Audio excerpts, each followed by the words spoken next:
നമ്മളിന്ന് രാവിലെ എണീറ്റപ്പോൾ തന്നെ ലിസക്കൊച്ച് അവിടെ നമ്മളെ നോക്കി നിൽപ്പുണ്ടായിരുന്നു.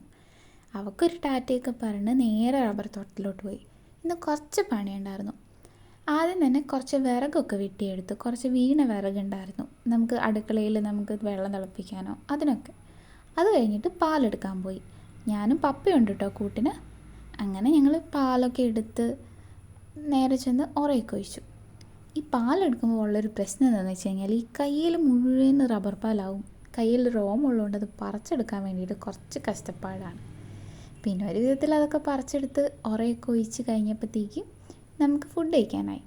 ഇന്ന് നമുക്ക് ഉണ്ടായിരുന്നത് കട്ടൻ ചായയും നമ്മുടെ ഗോതമ്പ് ദോശയല്ല, നമ്മൾ തേങ്ങയും ഉള്ളിയൊക്കെ ഇട്ടിട്ട് ഗോതമ്പ് അട എന്ന് വേണേൽ പറയാം.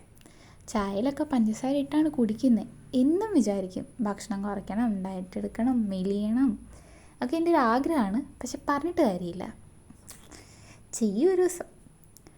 അങ്ങനെ ചോറൊക്കെ ആയി കഴിഞ്ഞപ്പോഴത്തേക്കും നമുക്ക് ഷീറ്റ് അടിക്കാനായി. ഷീറ്റൊക്കെ ഉറ കൂടിയിട്ടുണ്ടായിരുന്നു.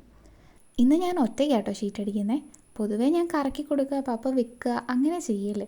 പക്ഷേ ഇന്ന് ഒറ്റയ്ക്ക് അടിച്ചത്. കാരണം വീടെടുക്കാൻ ആളുവാണല്ലോ, വീട്ടിൽ വേറെ ആരും ഇല്ലായിരുന്നു. അപ്പം പപ്പനെ കൊണ്ട് വീടെടുപ്പിക്കാൻ വേണ്ടി ഞാൻ തന്നെ ഷീറ്റ് അടിച്ചു. അത് കണ്ടിട്ട് പിറ്റേ ദിവസം പപ്പ വന്ന് ചോദിച്ചു, ഇന്ന് ഷീറ്റ് അടിക്കണ്ടേ, ഇന്ന് വീഡിയോ എടുക്കണ്ടേ എന്നൊക്കെ. മടിയനായി. അങ്ങനെ വലിച്ചുകൊണ്ടിരിക്കുന്നതിൻ്റെ ഇടയ്ക്ക് ഒന്ന് ആഞ്ഞു വലിച്ചതാണ്. ഒരു ഷീറ്റ് കീറിപ്പോയി. പിന്നെ കുഴപ്പമില്ല, നമ്മളതിനെ ശസ്ത്രക്രിയയൊക്കെ ചെയ്ത് തുന്നിക്കൂട്ടി വെച്ചിട്ടുണ്ട്. ഈ ഷീറ്റ് ഇങ്ങനെ പെട്ടെന്ന് ഒട്ടുന്നതുകൊണ്ട് വലിയ കുഴപ്പമൊന്നുമില്ല. പക്ഷെ എന്നാലും ആ പാട് അതേപടി ഉണ്ടാവും. അങ്ങനെ അതിനെയൊക്കെ തുന്നിക്കൂട്ടി ബാക്കി ഷീറ്റും അടിച്ച്. ആക്ച്വലി എനിക്ക് പണിയെടുക്കാൻ വലിയ ഇഷ്ടമൊന്നുമില്ല. പിന്നെ പണി ചെയ്യണമല്ലോ എന്ന് കരുതിയിട്ട് അങ്ങ് ചെയ്യാണ്. പിന്നെ കുഴപ്പമില്ല.